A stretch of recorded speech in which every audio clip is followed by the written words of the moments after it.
नमस्कार। आज हम पढ़ने वाले हैं लेसन तीसरा, हिंदी पेडागोजी का तीसरा लेसन पढ़ने वाले हैं। इसमें समझेंगे हम भाषा कौशल के बारे में कि भाषा कौशल क्या होता है, यानी कि लैंग्वेज स्किल। चलिए वीडियो को स्टार्ट करते हैं और समझते हैं कि भाषा कौशल क्या होता है। ठीक है, तो इसमें जो पहला जो टॉपिक आता है उसे हम भाषा कौशल कहते हैं। भाषा कौशल क्या होता है, लैंग्वेज स्किल क्या होता है, इसको हम समझते हैं। ठीक है, मनुष्य एक सामाजिक प्राणी है और समाज में अन्य व्यक्तियों से संप्रेषण स्थापित करने के लिए वह बोलकर या लिखकर अपने भावों एवं विचारों को अभिव्यक्त करता है तथा सुनकर या पढ़कर उनके विचारों को ग्रहण करता है।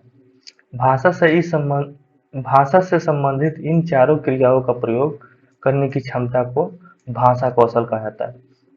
यानी कि इसमें कहा गया है कि मनुष्य जो है एक सामाजिक प्राणी होता है। ठीक है, जो मनुष्य है एक सामाजिक प्राणी है। ठीक है, वो अपने समाज में अन्य व्यक्तियों से संप्रेषण यानी बात करने के लिए जो भी कुछ कहता है या बोलता है उसे बोलकर या लिखकर भाव व अपने विचारों को व्यक्त करता है। ठीक है, और सुनकर पढ़कर विचारों को ग्रहण करता है। तो ये जिन चीजों से या जिन माध्यमों से करता है उसे हम भाषा कौशल कहते हैं। यानी कि अगर वो मुख से बोलता है, अपने बातों को कहता है, या अपने कान से सुनता है और उस चीजों को देखकर पढ़ता है, जिन चीजों से वह भाषा का या अपने भाव को व्यक्त कर रहा है या बता रहा है उसे हम भाषा कौशल कहते हैं। ठीक है, यानी कि जो भाषा कौशल है उसे चार प्रकार से हम जानते हैं। ठीक है, जो इसमें पहला है श्रवण कौशल, यानी कि जो कौशल हम सुनकर या सुनने के माध्यम से हम सीखते हैं या समझते हैं उसको हम श्रवण कौशल कहते हैं। ठीक है, दूसरा है वाचिक या मौखिक कौशल। ठीक है, जो चीज हम बोलकर लोगों को बतलाते हैं उसे हम मौखिक कौशल कहते हैं। ठीक है, ठीक है, तीसरा है पठन कौशल, यानी कि जो चीज हम पढ़ के अपना कौशल को ज्ञान करते हैं उसे हम पठन कौशल कहते हैं। ठीक है, और चौथा है लास्टवा लेखन लेखन कौशल, यानी कि अपनी जो व्यक्ति है या अपनी बातों को लिख कर व्यक्त करने को लेखन कौशल कहते हैं। ठीक है, इसे हम सुबोपाली के नाम से भी जानते हैं। यानी कि पहले कोई भी बालक होता है उस पहले सुनता है, उसके बाद बोलता है, उसके बाद पढ़ता है, उसके बाद लिखता है। ठीक है, यानी कि सुबोपाली के तहत हम इसको जानते हैं।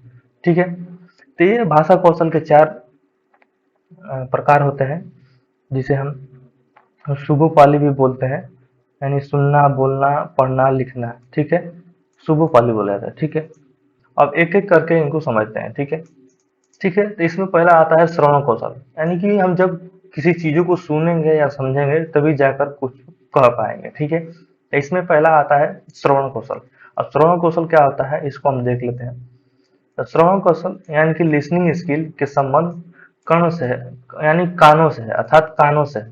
ठीक है, श्रवण शब्द का अर्थ सामाजिक प्रसंग में सुनने से ग्रहण किया जाता है। यानी कि श्रवण शब्द का अर्थ सामाजिक प्रसंग में सुनने से ग्रहण किया जाता है।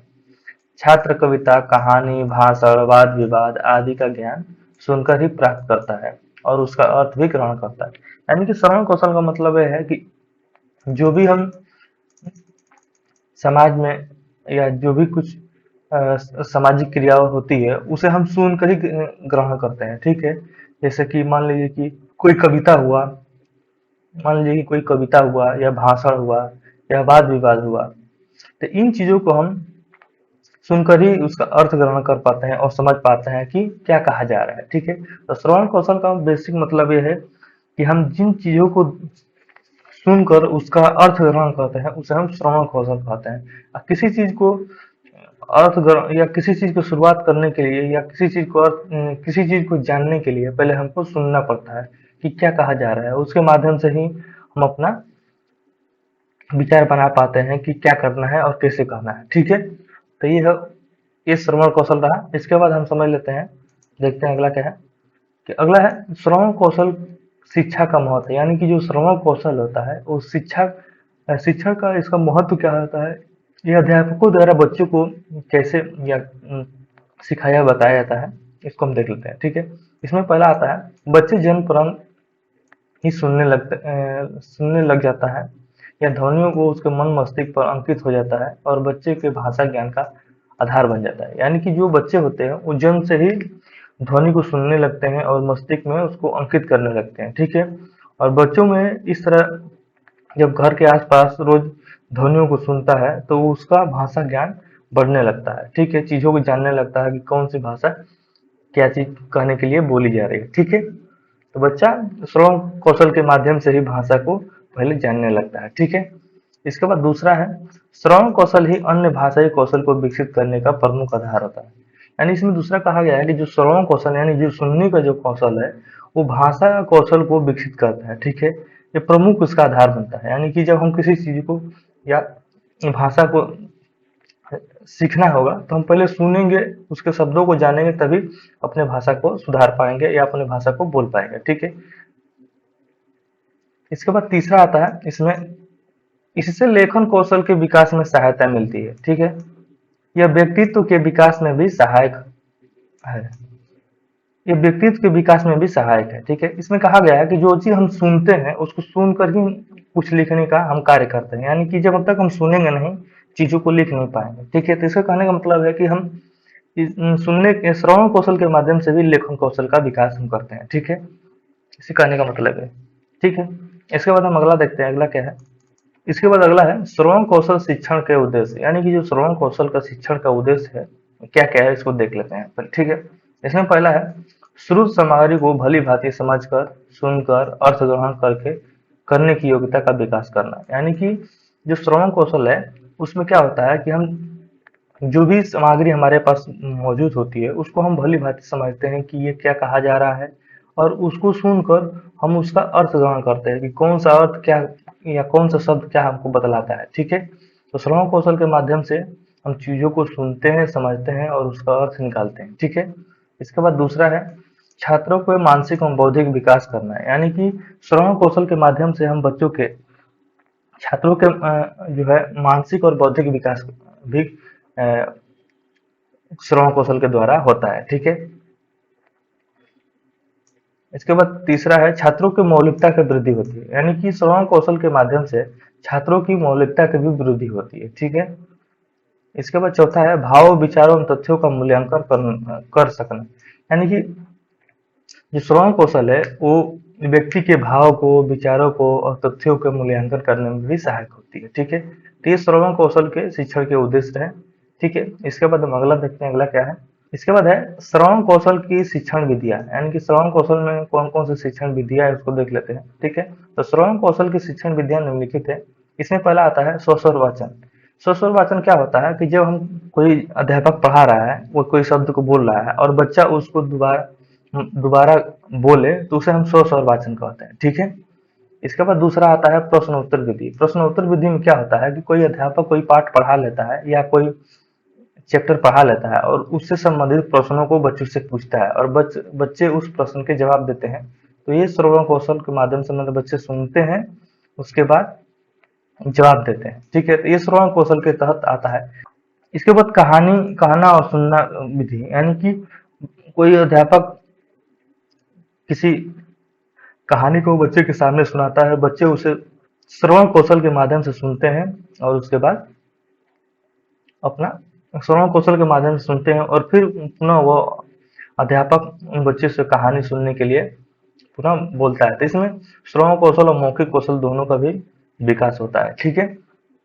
इसके बाद श्रुतलोक विधि, चौथा आता है श्रुतलोक विधि। श्रुतलोक विधि में क्या होता है कि कोई अध्यापक पहले कोई पाठ को या लेसन को पढ़ के बच्चों को बोलता है, तो बच्चे उसे सुनकर और लिखते हैं। ठीक है। तो इसमें बच्चे को सुनने और लिखने दोनों विधि का योगदान होता है, जिसके तहत बच्चे अच्छी तरह सुनते भी हैं और लिखते हैं। श्रुत लोक में क्या होता है कि बच्चे चीजों को अच्छी तरीके से सुनेंगे तभी तो अच्छी तरीके से लिखेंगे। तो इसलिए श्रुत लेख श्रवण कौशल और लेखन कौशल दोनों में सहायक होता है। ठीक है। इसके बाद जो पांचवा आता है भाषण विधि। भाषण विधि में क्या होता है कि बच्चे भाषण देते या किसी अन्य लोगों को भाषण देते हुए उसको अच्छी तरीके से ग्रहण करता है, यानी अपनी कानों से सुनता है और कानों से सुनने के बाद ही चीजों को अच्छी तरीके से समझता है, उनकी भाषाओं को समझता है। उसके बाद उसके अंदर बोलने की या भाषण देने की क्षमता विकसित हो पाएगी। यानी कि बच्चे किसी शब्द को अच्छी तरीके से समझ पाएंगे, उसको अच्छी तरीके से जान पाएंगे, तभी तो अच्छी तरीके से भाषण दे पाएंगे। श्रवण कौशल के जो 5 प्रकार की विधियां थी, इनको हम पढ़ें। इसके बाद अगला हम देखते हैं, अगला क्या है। श्रवण कौशल शिक्षण हेतु जो देखने और सुनने वाली जो सहायक सामग्री है, उसको हम जान लेते हैं। ठीक है, इसमें पहला आता है ग्रामोफोन या tape record. Gramophone tape record ऐसी श्रवण कौशल है जिसके माध्यम से बच्चे सुनकर उसका अर्थ हम उसके भावों को समझते हैं। ठीक है, दूसरा है रेडियो। रेडियो के माध्यम से बच्चे का श्रवण कौशल को विकसित किया जाता है। ठीक है, इसके बाद चलचित्र। चलचित्र में जो जो आवाजें आती हैं, जो या साउंड आते हैं, उसके माध्यम से बच्चे का श्रवण कौशल का विकास होता है। ठीक है, जो कंप्यूटर चौथा कंप्यूटर है, कंप्यूटर के माध्यम से जो भी बच्चे आवाजों के रूप में सुनते हैं, उसे उससे उनका श्रवण कौशल का विकास होता है। ठीक है, तो ये 4 प्रकार के श्रवण कौशल के दृश्य एवं श्रवण सहायक सामग्री थे। इसके बाद अगला हम देखते हैं, अगला क्या है। इसके बाद दूसरा है मौखिक अभिव्यक्ति, यानी कि दूसरा है मौखिक अभिव्यक्ति। मौखिक अभिव्यक्ति क्या होता है, इसको हम समझ लेते हैं। ठीक है, तो मनुष्य अपने अनुभूतियों तथा मनोवेगों को अभिव्यक्ति मौखिक भाषा में ही करता है। यानी कि मौखिक अभिव्यक्ति क्या है कि मनुष्य जो भी है अपनी अनुभूतियों को और मन के जो वेगों को है अभिव्यक्त करता है, उसे हम मौखिक भाषा कहते हैं। ठीक है, या मौखिक अभिव्यक्ति कहते हैं। ठीक है, ये दूसरा हम देख लेते हैं। दूसरा इसमें क्या कहा गया है कि अपने विचारों को बोलकर व्यक्त करने की क्षमता मौखिक अभिव्यक्ति कौशल कहलाता है। यानी कि हम अपने जो विचारों को दूसरे से बतलाते हैं या कहते हैं, उसे हम मौखिक अभिव्यक्ति के द्वारा ही कहते हैं।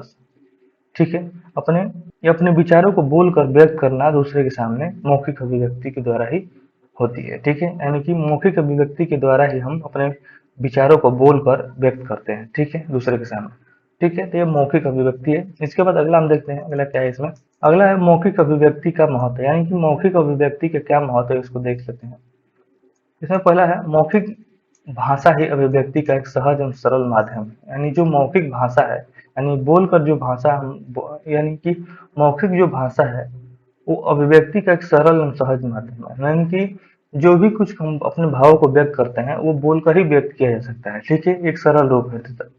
ठीक है, तथा भाषा की शिक्षा की मौखिक भाषा से प्रारंभ होती है। यानी कि जो भाषा सीखने की जो शिक्षा होती है, यानी भाषा के जो शिक्षा जो होती है सीखने की, वो बोलकर ही भाषा को हम प्रारंभ करते हैं। ठीक है, यानी बोलकर ही दूसरों को बतलाते हैं या चीजों को समझते हैं। ठीक है, इसके बाद दूसरा है सामाजिक संबंधों को सुदृढ़ बनाने और सामाजिक जीवन में सामंजस्य स्थापित करने में मौखिक भाषा प्रमुख भूमिका होती है। यानी कि सामाजिक संबंध में सुदृढ़ बनाने के लिए और समाज में स्थापित करने के लिए अपनी भाषा के द्वारा ही हम अपनी भूमिका समाज में बना सकते हैं। ठीक है, बिना बोले किसी समाज में हम अपना सामंजस्य स्थापित नहीं कर सकते हैं।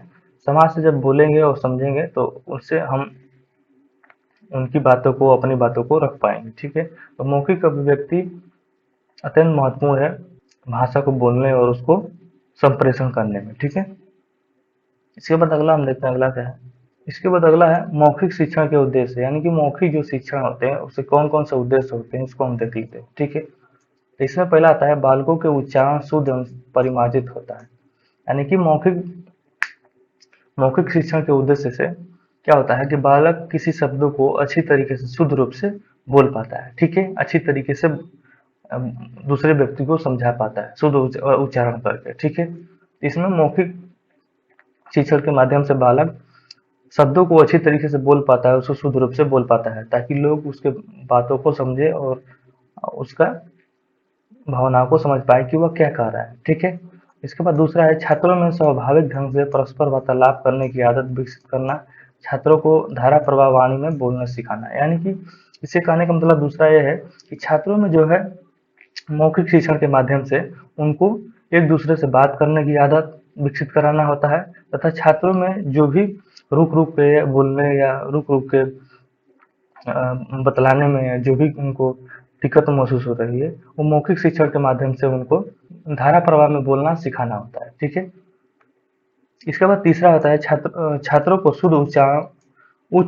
उचित स्वर, उचित गति के साथ बोलने सिखाना, यानी कि छात्रों को मौखिक शिक्षण के माध्यम से शुद्ध उच्चारण, उचित स्वर और उचित गति के साथ बोलना सिखाना, यानी एक लयबद्ध तरीके से छात्रों को शुद्ध उच्चारण और लयबद्ध तरीके से बोलने मौखिक शिक्षण के माध्यम से सिखाया जाता है। ठीक है, ये 3 प्रकार के रहे। इसके बाद अगला हम देखते हैं। अगला क्या है? मौखिक अभिव्यक्ति कौशल के शिक्षण विधियां, यानी मौखिक अभिव्यक्ति के कौशल में कौन कौन से शिक्षण विधियां इसको देख लेते हैं। तो पहला इसमें आता है वार्तालाप, यानी कि बच्चों को हम आपस में वार्तालाप करने या बात विवाद करने को प्रोत्साहित करेंगे, जिससे बच्चों में मौखिक अभिव्यक्ति का कौशल विकसित होगा। ठीक है, इसके बाद दूसरा आता है स्वस्वर वाचन। स्वस्वर वाचन में क्या होता है कि जब कोई बालक कोई शब्द को या अध्यापक द्वारा सुनता है और उसको पुनः अपने तौर से बोलता है, तो उसके द्वारा उसका मौखिक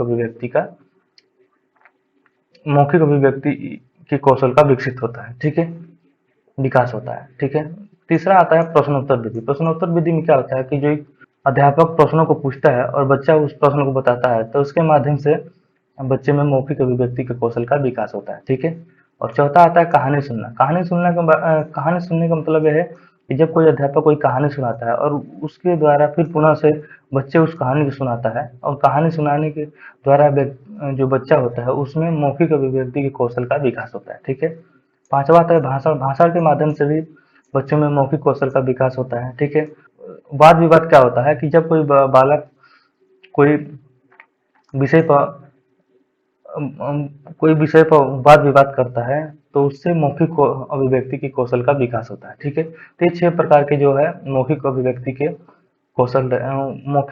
कौशल के शिक्षण है। इसके माध्यम से बालकों या छात्रों में मौखिक अभिव्यक्ति का विकास होता है। ठीक है, इसके बाद हम अगला देखते हैं। अगला क्या है? अगला तीसरा है पठन कौशल। पठन कौशल क्या होता है, इसको हम देख लेते हैं। तो पठन कौशल का अर्थ भाषा की लिपि को पहचान कर उच्चारित करना तथा अर्थ ग्रहण करना पठन कौशल कहलाता है। यानी कि पठन कौशल मतलब कि जब हम कोई भाषा को या लिपि को पहचान कर उसको उच्चारण करते हैं, यानी उसको बोलते हैं, तो उसे हम पठन कौशल कहते हैं। यानी कि पुस्तक को देखकर उसको पढ़ते हैं और उसका जब हम अर्थ ग्रहण करते हैं तो उसे हम पठन कौशल कहते हैं। ठीक है, मैं आगे देख लेते हैं। आगे क्या है? तो पठन कौशल 2 प्रकार का होता है, एक स्वस्वर पठन, दूसरा मौन पठन। स्वस्वर पठन में क्या होता है कि जो चीज हम देख कर या उसको बोल कर पढ़ते हैं उसे हम स्वस्वर पठन करते हैं। ठीक है, मौन पठन क्या होता है कि हम शांत होकर केवल पुस्तक को देखकर उसको केवल पुस्तक को देखकर उसका अध्ययन करते हैं, तो हम उसे मौन पठन करते हैं। ठीक है, अब इसमें जो स्वस्वर पठन होता है वो 2 प्रकार के होते हैं। ठीक है, एक व्यक्तिगत पठन, एक सामूहिक पठन। व्यक्तिगत पठन में क्या होता है, व्यक्ति जो है वो अकेला पढ़ता है। ठीक है, सामूहिक पठन में क्या होता है कि जो भी बालक या बच्चे होते हैं वो सामूहिक रूप से इकट्ठा होकर पढ़ते हैं। ठीक है, तो उसे हम सामूहिक पठन कहते हैं। ठीक है, अब हम देख लेते हैं अगला क्या है। अगला है मौन पठन। मौन पठन क्या होता है इसको हम देख लेते हैं। ठीक है, तो इसमें पहला है लिखित सामग्री को चुपचाप बिना आवाज निकाले पढ़ना मौन पठन कराता है। यानी कि चुपचाप बिना आवाज किए उसको पढ़ना मौन पठन कहलाता है। ठीक है, मौन पठन के महत्व कौन कौन से हैं देख लेते हैं। मौन पठन में थकान कम होती है क्योंकि इसमें वाक्यों पर जोर नहीं पड़ता है, और मौन वाचन में नेत्र तथा मस्तिष्क सक्रिय रहते हैं। मौन पठन में क्या होता है कि ज्यादा थकान नहीं होती क्योंकि उसमें बोलना नहीं होता है। ठीक है, इसमें क्या होता है कि जो आंख और मस्तिष्क का सक्रिय रहता है। ठीक है, तो इस प्रकार इसमें थकान कम होती है। ठीक है, मौन पठन के समय पाठक एकाग्रचित्त होकर ध्यान केंद्रित करके पढ़ता है। यानी मौन पठन में क्या होता है कि जो भी हम लिखित सामग्री पढ़ रहे हैं उसे हम एकाग्रचित्त होकर उस पर ध्यान देकर पढ़ते हैं कि क्या कहा गया है और क्या कहा जा रहा है। ठीक है, तो मौन पठन हम चुपचाप पढ़ते हैं, उसका अध्ययन करते हैं। ठीक है, इसके बाद अगला देखते हैं। अगला क्या है? इसके बाद अगला है मौन पठन के उद्देश्य, यानी मौन पठन के क्या उद्देश्य हैं उसको हम देख लेते हैं। इसमें पहला आता है पठित सामग्री के केंद्रीय भाव को समझना है। यानी जो भी कुछ लिखा हुआ है उसके हम भावों को समझ सकते हैं मौन पठन के माध्यम से। ठीक है, इसमें दूसरा आता है अनावश्यक स्थल को छोड़ते हुए मूल तथ्यों को चयन करना। यानी कि जो भी चीज हम पढ़ रहे हैं उसमें हम जो आवश्यक जो तथ्य हैं, यानी कि जो मेन कंसेप्ट है, उसको हम उसमें मौन पठन के माध्यम से ढूंढते हैं, यानी कि स्कैनिंग करते हैं कि कौन सी चीजें है जो हम जानना चाहते हैं, उसको नोट करते हैं और उसको समझते हैं। बाकी बाद अन्य चीजों को छोड़ते जाते हैं। ठीक है। इसके बाद तीसरा है पठित सामग्री का निष्कर्ष निकालना, यानी कि जो भी हम पढ़ रहे हैं उसका त्वरित निष्कर्ष निकालने के लिए मौन पठन किया जाता है। यानी कि इसके बाद अगला देखते हैं, अगला क्या है। अगला है पठन कौशल के महत्व, यानी कि पठन कौशल के महत्व कौन कौन से हैं देख लेते हैं। तो इसमें पहला है पत्र पत्रिका पुस्तकें समाचार पत्र इत्यादि को पढ़कर विद्यार्थी अपने शब्दों के भंडार में वृद्धि करता है। यानी कि पठन कौशल के माध्यम से क्या होता है कि जो भी पत्र पत्रिका या पुस्तकें हैं या समाचार पत्र है, उसमें जो भी शब्द दिए होते हैं उनको पढ़कर उनका शब्द भंडार विकसित होता है। यानी कि और अन्य चीजों को जानते हैं और शब्दों को समझते हैं और उसका अर्थ ग्रहण करते हैं। ठीक है। ताकि और किसी से बात करें तो उन शब्दों का प्रयोग कर सके। ठीक है। इसके बाद दूसरा है पठन कौशल विद्यार्थियों के सर्वांगीण विकास में विशेष रूप से सहायक होता है। यानी कि पठन कौशल के माध्यम से विद्यार्थी जो होते हैं या बच्चे जो होते हैं, उनका जो सर्वांगीण विकास होता है, यानी कि और उनमें जानने और समझने की इच्छा या और उनमें निखार आता है समझने और जानने में या बोलने में। ठीक है। इसके बाद तीसरा है पठन कौशल के द्वारा विद्यार्थी पढ़ने के साथ चित्र भी देख सकता है, जिससे उसके ज्ञान का सामान्यीकरण होता है। यानी कि पठन पठन कौशल में क्या होता है कि जो भी हम एनसीईआरटी में देखते हैं कि एनसीईआरटी में चित्र भी दिया होता है तथा उसके साथ पढ़ने को भी दिया होता है, तो उससे बच्चे में एक सामान्यीकरण उत्पन्न होता है, जिसके माध्यम से बच्चे अच्छी तरीके से उनको पढ़ने में रुचि महसूस होती है। ठीक है। तो ये पठन कौशल के महत्व रहे। इसके बाद अगला हम देखते हैं, अगला क्या है पठन कौशल शिक्षण विद्या, यानी पठन कौशल में कौन कौन से शिक्षण विद्या है उसको देख लेते हैं। इसमें पहला आता है वर्ण बोध विधि। वर्ण बोध विधि मतलब कि पहले विद्यार्थी वर्णों को सीखता है, बोलना सीखता है, उसके बाद धीरे धीरे वाक्यों को बोलना सीखता है। तो इसके माध्यम से पहले बच्चे वर्णों को सीखना बोलता, जैसे ए हुआ, इसके बाद बी हुआ, इसके बाद जो ए है वर्ण है और बी है वर्ण है। ठीक है। लेकिन एप्पल जो है वो एक वाक्य है। तो पहले बच्चा वर्णों को सीखता है, उसके बाद धीरे धीरे वाक्यों को बोलना सीखता है। ठीक है। ये पठन कौशल का पहला विधि था। दूसरा विधि है ध्वनि साम्य विधि, यानी कि कोई भी जो बालक होता है वो धीरे धीरे वाक्यों को बोलना सीखता है, तो वो वाक्यों को तोड़ तोड़ कर बोलना सीखता है। जैसे टेबल हुआ, तो टेबल को एक एक बार में नहीं बोल पाता है, उसको अलग अलग तोड़ कर बोला, जैसे जैसे TABL, ऐसे अलग अलग करके बच्चे पहले बोलना सीखता है, उसके बाद धीरे धीरे पूरे शब्द को बोलना सीखता है। ठीक है। इसके बाद तीसरा आता है स्वर उच्चारण विधि। स्वर उच्चारण विधि मतलब क्या होता है कि स्वरों को उच्चारण करना सीखता है, उसके बाद धीरे धीरे सभी शब्दों को बोलना सीख जाता है। ठीक है। तो ये पठन कौशल शिक्षण विद्या रही। इसके बाद हम अगला देखते हैं, अगला क्या है। अगला है चौथा है लेखन कौशल, यानी कि लेखन कौशल क्या होता है इसको हम देख लेते हैं। तो अपने विचारों को लिखित रूप में व्यक्त करने की क्षमता को लेखन कौशल कहते हैं। यानी कि जो भी अपने विचार है, जो भी अपने मन के भाव है, उसे लिख कर व्यक्त करना हम लेखन कौशल कहलाते हैं। जैसे कोई विद्यार्थी है और अपनी छुट्टी लेना चाहता है, तो वो अपनी छुट्टी लेने के लिए जो भी उसको दिक्कत हो, वो अपने प्रधानाध्यापक को लिख कर अपने भाव को व्यक्त करेगा, अपने भाव को बताएगा, तो उसे लेखन कौशल हम कहते हैं। ठीक है। लेखन शिक्षण में क्या होता है कि बालक अपने जो भी भाव है या अपने जो भी विचार है उसे लिख कर व्यक्त करता है। ठीक है। दूसरा है छात्र सुपाठ लेख तथा शब्दों को शुद्ध वर्तनी लिख सकेगा, यानी कि लेखन कौशल के माध्यम से बच्चा शुद्ध शुद्ध लिखना सीख जाता है, जिसके वजह से अपने भाव को व्यक्त कर सकता है। ठीक है। तो ये लेखन शिक्षण के उद्देश्य थे।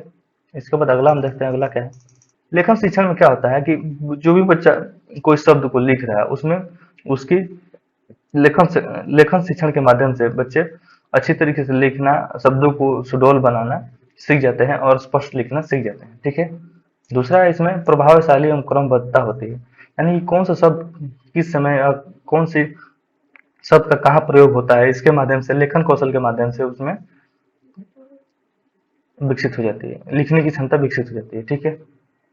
भाषा व्याकरण सम्मत हो जाती है, यानी कि जो भी जो भी शब्द लिख रहा है या जो भी कोई वाक्य लिख रहा है, वो कौन सा वाक्य किस समय प्रयोग किया जा सकता है, ये लेखन कौशल के माध्यम से बच्चों में विकसित हो जाती है। ठीक है, आज आज हमने हिंदी के तीसरी लेसन को पढ़ा।